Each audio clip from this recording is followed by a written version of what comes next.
ജമ്മുകാശ്മീരിലെ പഹൽഗാമിലുണ്ടായ ഭീകരാക്രമണത്തിൽ മരിച്ചവരിൽ ഒരു മലയാളിയും എറണാകുളം സ്വദേശിയെന്ന നിഗമനം വിവരങ്ങളുമായി നാഷണൽ ഡെസ്കിൽ നിന്ന് മനു അഖില ചേരുന്നുണ്ട്. മനു, ഭീകരാക്രമണത്തിന്റെ ഭീകരത വർദ്ധിച്ചു വരികയാണ്. ഏറ്റവും ഒടുവിലായി അവിടെ നിന്ന് ലഭിക്കുന്ന വിവരങ്ങൾ എന്തൊക്കെയാണ്? ജമ്മുകാശ്മീരിലെ പഹൽഗാമിലുണ്ടായ ഭീകരാക്രമണത്തിൽ മരണസംഖ്യ ഉയരുന്നു. മരിച്ചവരിൽ ഒരു മലയാളിയുമുണ്ടെന്ന വാർത്തയാണ് വരുന്നത്. എറണാകുളം സ്വദേശി എന്നാണ് പ്രാഥമികമായ നിഗമനം. ദുരന്തബാധിത ഭീകരബാധിത പ്രദേശത്തേക്ക് ആഭ്യന്തരമന്ത്രി അമിത്ഷാ എത്തിയിട്ടുണ്ട്. ഉന്നതതല യോഗം വിളിച്ചു ചേർത്തിരിക്കുകയാണ്. വിവരങ്ങളുമായി നാഷണൽ ഡെസ്കിൽ നിന്ന് മനു അഖിലയുണ്ട്.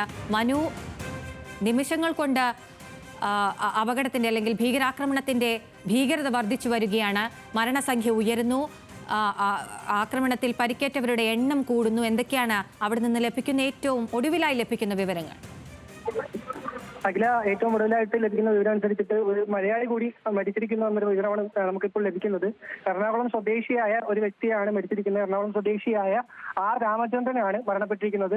മകളുടെ മുന്നിൽ വെച്ചാണ് ഇയാൾക്ക് വെടിയേറ്റെന്നാണ് നമുക്ക് ലഭിക്കുന്ന വിവരം.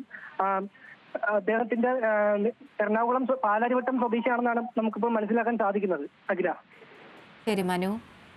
കൊല്ലത്ത് നിന്ന് ഷമീർ അബ്ദുൾ കൂടി ചേരുന്നുണ്ട്. ഷമീർ, രാജ്യത്തെ ഞെട്ടിച്ച ഭീകരാക്രമണമാണ് നടന്നിരിക്കുന്നത്. അതിലിപ്പോൾ മലയാളികൾ കൂടെ ഉൾപ്പെട്ടിട്ടുണ്ട് എന്നുള്ള വിവരമാണ് ലഭിക്കുന്നത്. എന്തൊക്കെ വിശദാംശങ്ങളാണ് ഷമീർ ലഭിക്കുന്നത്? എറണാകുളം സ്വദേശിയായ രാമചന്ദ്രനാണ് ഇത്തരത്തിൽ ഈ ഭീകരാക്രമണത്തിൽ കൊല്ലപ്പെട്ടതെന്നുള്ള വിവരമാണ് ഇപ്പോൾ ലഭ്യമായിരിക്കുന്നത്. എറണാകുളം സ്വദേശി രാമചന്ദ്രൻ ആണ് കൊല്ലപ്പെട്ടിരുന്നത്. രാമചന്ദ്രൻ കഴിഞ്ഞ 5 ദിവസം മുമ്പാണ് ജമ്മുകാശ്മീരിലേക്ക് കുടുംബസമേതം വിനോദസഞ്ചാര യാത്രയ്ക്കായി എത്തിയത്. ഈ സമയത്ത്, അതായത് ഇന്ന് ഭീകരാക്രമണം നടക്കുന്ന സമയത്ത് ഭാര്യ വാഹനത്തിനുള്ളിൽ തന്നെ ഉണ്ടായിരുന്നു. ഇദ്ദേഹത്തിന്റെ മകളും 2 കൊച്ചുമക്കളുമായിട്ടാണ് ഈ താഴ്വാരത്തിലേക്ക് ഇവർ പോയത്. പെട്ടെന്നായിരുന്നു അവിടെ വെച്ച ഇത്തരത്തിലൊരു വെടിയുതിർത്തത്, ഭീകരത വെടിയുതിർത്തത്. പക്ഷേ ഈ കുട്ടികളെല്ലാം ചിതറി ഓടി. ഈ 2 കുട്ടികളും സ്വന്തം മകളുടെ മുമ്പിൽ വെച്ചാണ് ഇദ്ദേഹം വെടിയേറ്റ് വീണതെന്നാണ് ഇപ്പോൾ കുടുംബത്തിന് ലഭ്യമായിരിക്കുന്ന വിവരം. ജമ്മുകാശ്മീരിലേക്ക് ഇദ്ദേഹത്തിന്റെ മൃതദേഹം കൊണ്ടുവന്നിട്ടുണ്ട്. തുടർ നടപടികൾ സ്വീകരിക്കും. എന്തായാലും നോർക്ക അടക്കമുള്ള ഏജൻസികൾക്ക് ഇതുമായി ബന്ധപ്പെട്ട വിവരം നിലവിൽ ലഭ്യമല്ല. എന്തായാലും നോർക്ക അടക്കമുള്ള ഏജൻസികൾക്ക് വിവരം ഇപ്പോൾ കുടുംബാംഗങ്ങൾ കൈമാറും.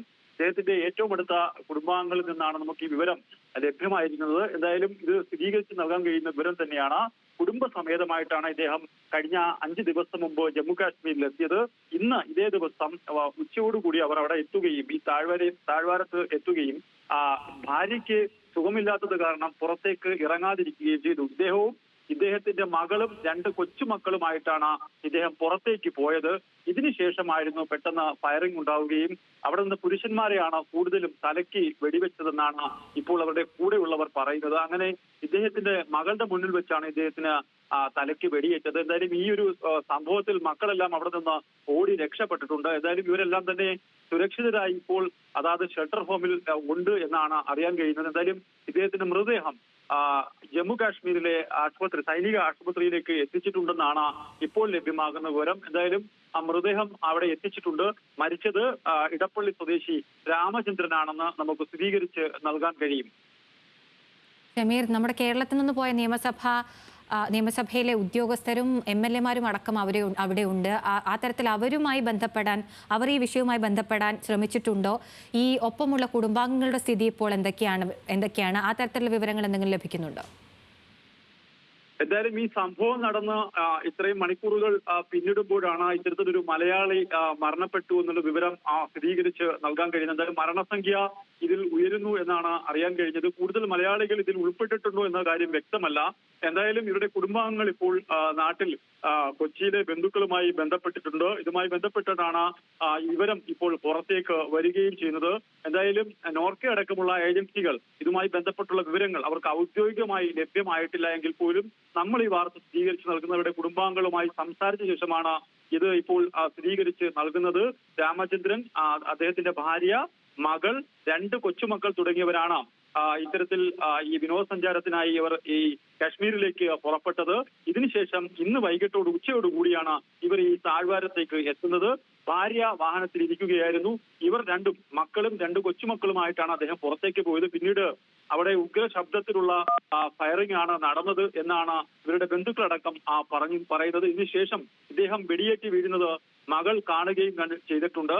ഇതിനുശേഷം അവിടെ നിന്ന് ചിതറി ഓടുകയാണ്. സ്ത്രീകളടക്കമുള്ള ആളുകൾ ചിതറി ഓടുകയും ചെയ്തു. എന്തായാലും ഇവരെല്ലാം തന്നെ ഇപ്പോൾ സൈനികരുടെ കേന്ദ്രത്തിൽ, സൈനികരുടെ ഷെൽട്ടർ കേന്ദ്രങ്ങളിലേക്ക് സുരക്ഷിതമായി ഇവരെല്ലാം തന്നെ പാർപ്പിച്ചിട്ടുണ്ട് എന്നുള്ള വിവരമാണ്. എന്തായാലും കേരളത്തിൽ നിന്നുള്ള നിയമസഭാ ഉദ്യോഗസ്ഥരടക്കം അവിടെ കുടുങ്ങിക്കിടക്കുന്നു എന്നുള്ള വിവരമാണ് പുറത്തു വരുന്നത്. എന്തായാലും ടെലിഫോൺ ബന്ധമടക്കം അവിടെ തകരാറിലായ ഒരു സാഹചര്യമുണ്ട്.